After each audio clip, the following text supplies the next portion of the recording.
Guys, what's up? It's your boy Mluleki, and we're back here on YouTube. Please comment, share, subscribe, and do all those bunch of beautiful things. Yeah, man, we're here to review WWE Extreme Rules. This whole pay-per-view, I found it very beautiful, amazing. Everything that happened was amazing, top tier stuff. I got takeover vibes. That's what I got from the whole pay-per-view. It's simple style that Triple H always does. So I just found it just amazing. I love the work that Triple H and his team was doing right now with WWE, the main roster of WWE. Right. Let's get into it. The first match will be the Brawling Brutes versus Imperium. I loved this match. Absolutely loved it. How they were fighting each other. Gunther and Sheamus just beating each other up after literally beating each other up again. Also, the night before, I loved that. I loved Butch's work. I loved everyone's work in the match. I think they did a very fantastic job of being very physical. It was a very physical fight, so I loved it. I think Sheamus winning was the right way to go. They can't pin Gunther because he's the IC champ. You still have to build him more, and I think the IC title is getting to where it should be, being very prestige, and Gunther holding it was the right move. I'm great he didn't lose it on Friday Night SmackDown. But all in all, should this feud continue? I don't know. I don't think I want to see this feud again. But maybe if Gunther was to verse someone else from the Brawling Brutes, Rich Holland or Butch, then that would be fine, because we already saw Sheamus versus him, and Sheamus lost twice. The other time it was not clean, but I don't want to see it again. I don't. It's going to be too repetitive, which is what we saw with Vince McMahon. It was a very big issue that every match that we see is a match that we already saw again. So why are we going to see it again? We don't want that. I don't want that. So if it were to happen again, maybe at War Games, have them fight each other at War Games, then that would be fine. At Survivor Series, then that's fine. The end of the day, done, dusted. Maybe that's how Butch becomes Pete Dunne or whatever. But we'll see what happens on Friday Night SmackDown. The next match, it was Liv Morgan and Ronda. I don't know. I didn't feel this match. Even the crowd didn't really feel it, except for a few spots like Liv Morgan jumping on Ronda Rousey on the table. For that spot, people went wild. But other than that, I didn't really. It was okay match. It was an okay match. It was one of those matches like, oh, okay, it's cool, it's fine. Just putting it there for the pay-per-view. That's how I felt about it. It wasn't terrible, but it wasn't like top tier. I wouldn't put it on my top four, or even top 2 of this pay-per-view. But it was okay. This whole thing about them hitting each other with a bat only in an Extreme Rules match, I found it lackluster, just like hitting each other with the same thing all the time in the beginning. I just found it lame, I found it lame, but it was okay. Did the right person win? Well, when before the pay-per-view started, I was like, I think Liv should win, But now I look at it and I'm like, what they doing with Liv now after she was smiling while she was knocked out? I think maybe her turning maybe like psycho-ish could be interesting without the championship, So that's fine. What happens to Ronda? We have to see Friday Night SmackDown. Who's the next challenger or whatever? I hope it's not Charlotte.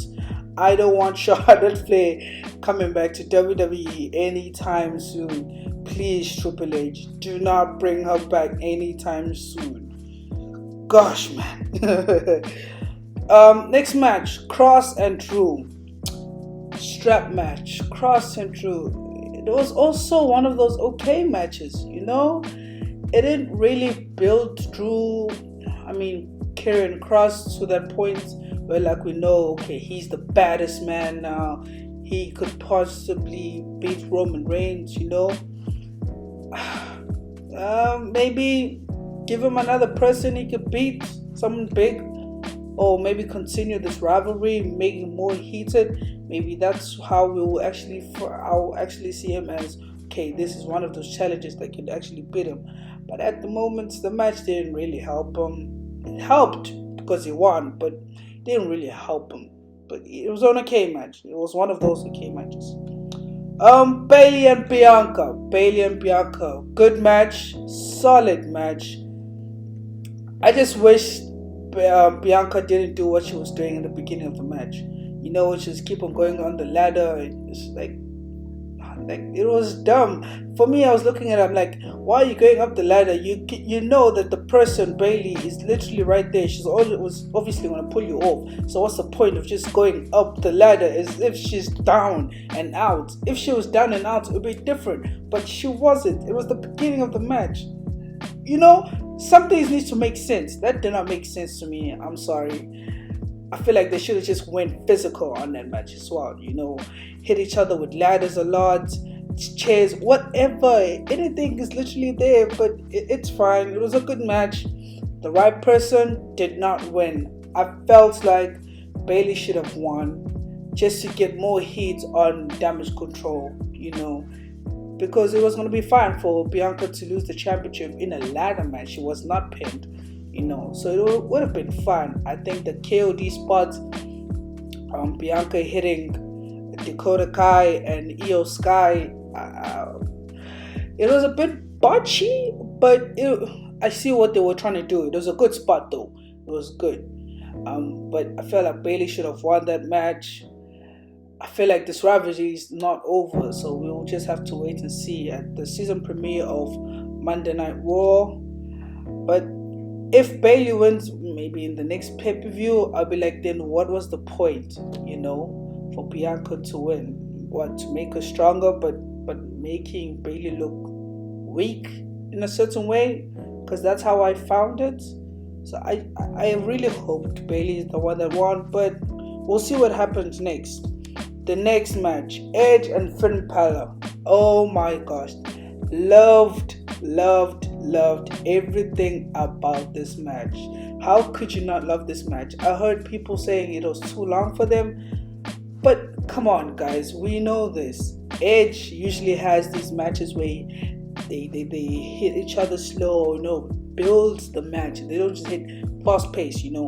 These matches are always slow in the beginning until the climax. You know, his matches are always like that. Roman Reigns does it, Cena does it, Randy does it. You know, it brings something different to every match. You know, it brings something different. Every match in this card was very different from each other. You know, so that's what I also loved. But in terms of Edge and Finn Balor, loved everything that happened. I just wished the referee in the beginning did not put the mic there all the time. It's like, do you quit? You know, that was dumb. I didn't like it. I did not like it at all. I found it actually irritating. At a certain point, I'm like, why you keep doing this? You know, the match just started. Like, you're just doing a little submission and you're asking him, are you going to quit it? As if it's going to quit. The match just started. Come on. Some things need to make sense. It didn't make sense to me. But, you know, it's fine. We move, you know. We move. Yeah. So, I think it was beautiful. The ending was fantastic what they did with Rhea Ripley knocking out Beth Phoenix. So Rhea Ripley came in, handcuffed Edge to the ropes, and So they started beating Edge up, and then Rey Mysterio comes in, and Rey Mysterio tries to save the day. And then next thing, Dominic just hits him hard. Oh my gosh, I loved it. Dominic got so much heat on hitting his own father. I loved it. Michael Cole was amazing, screaming. I loved every single moment. Oh my gosh, I loved it. Then Beth came. Beth started to beat Dominic up. That was funny. And then fast forward, Beth gets knocked out by Rhea Ripley, and then sets up for a concerto while Edge is watching. So Edge is seeing this, and you can tell this was going to happen, before the match. Like, there's only one way. Finn can't lose, because Triple H season man was one of the big guys. He's still building him up, so the Judgment Day cannot lose. Finn, it's not, no way. I didn't see Finn losing. So Edge was not going to say I quit out of the blue. So there's only one way, and that's using his wife. So it worked beautifully. I loved it. Amazing. And then for Rhea Ripley, I don't quite remember what she said, but she said something about you taught us well, something around there. I don't remember, but she said something to Edge before hitting him with the concerto. My gosh, beautiful storytelling. Loved everything they did in that match. Edge matches are just amazing. Just absolutely amazing. Well, the main event, well, not really the main event, but the main event, Matt Riddle versus Seth freaking Rollins in a fight pit match. This match was decent for me. Not a lot happened besides Seth talking to Cormier. They had a little little talk there. Also, Matt Riddle also hit Daniel Cormier in the match. Oh, that was something. But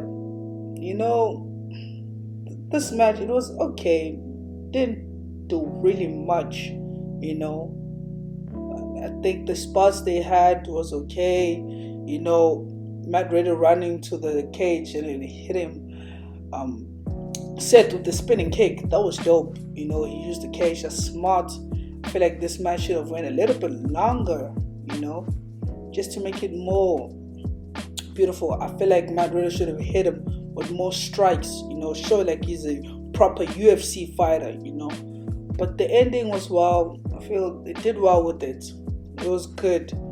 Now, the ending, and that's the return of Bray Wyatt. The White Rabbit was finally revealed. Amazing, beautiful. Loved every single moment of it. The fans went nuts. They were berserk the whole night. Really, they were screaming, "We want Wyatt!" Sure, everyone heard that. I was like, "Oh, when are they gonna take him out?" Time is going, time is money.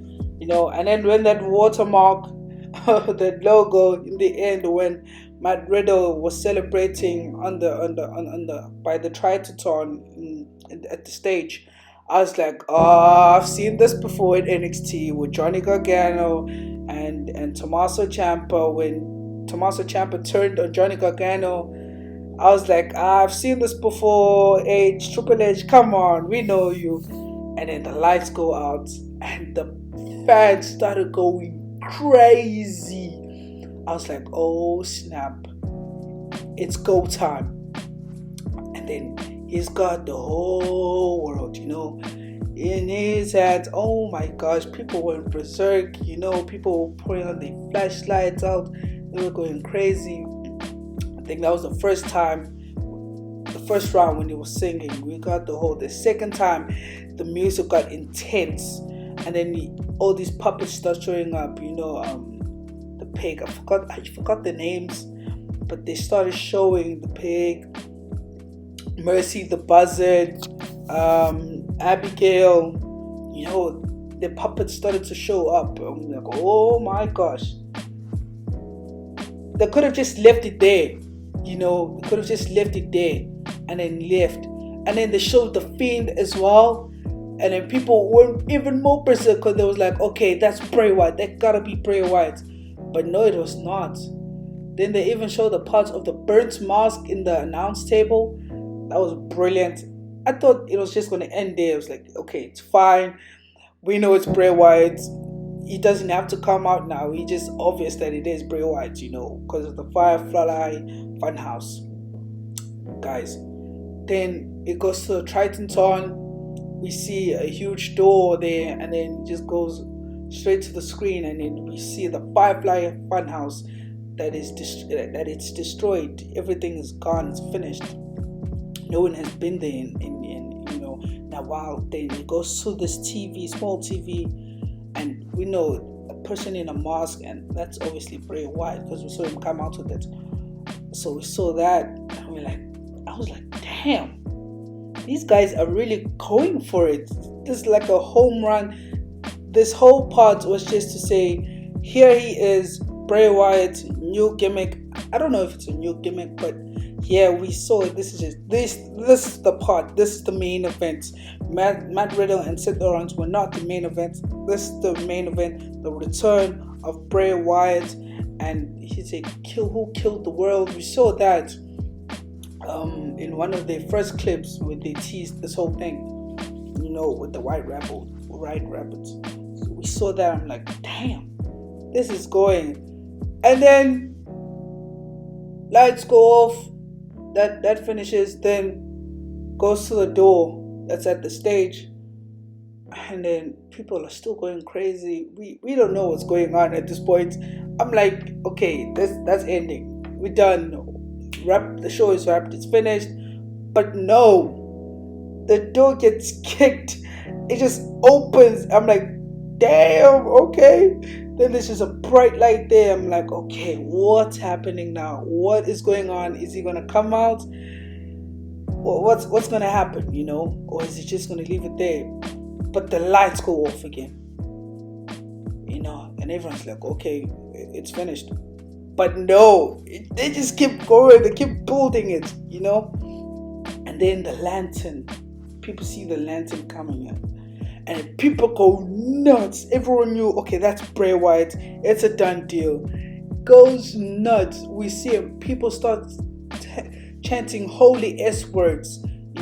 Holy S words. People were going nuts. I'm like, okay, that's it. Just close it like that. It's fine. We know it's Bray Wyatt, but no. And you see the mask as well. That mask looks fantastic. Love the mask, man. Then what he does next? He takes off the mask. Everyone knows it's Bray Wyatt already, but for the fact we actually see him without the mask, people just went even more nuts. People went more nuts. It was crazy. And it's just saw a little smirk from him. You could tell it's like, okay, I'm back. I missed this. He truly misses, the WWE. And then next thing, the camera didn't, the mic didn't pick it. I don't know, but I heard a little bit. He was like, run. And then that's the end of the show. Beautiful. Loved it. This show was amazing. Man, it was amazing. I just wish Bayley won. I wish Bayley won. But other than that, everything was absolutely amazing. Top tier. Every match was different. It was vibey. The crowd were not sleeping. Philadelphia, come on, guys. Also, the tributes with Seth Rollins for RVD. It was amazing. First, I saw it. I'm like, oh, why is he wearing a thing like RVD, Then I thought about it. It was like Philadelphia. ECW. Then I got it. I was so slow on it, when I watched it. I'm like, oh, that's dope. Other than that, match, everything was beautiful. Loved the card. 3 hours long. 6 matches. Every match was different. Every match had a meaning. Every match has a storyline. And I'm looking forward to what's going to happen in the season premiere of Monday Night Raw and also SmackDown. That's coming up. Other than that, man, this was just an amazing pay-per-view. and I hope to see more, from Triple H. Thank you guys. Please subscribe, comment, share, like, tell your friends what's happening in this YouTube channel. Let's grow this channel together. And yeah, ciao. Thank you.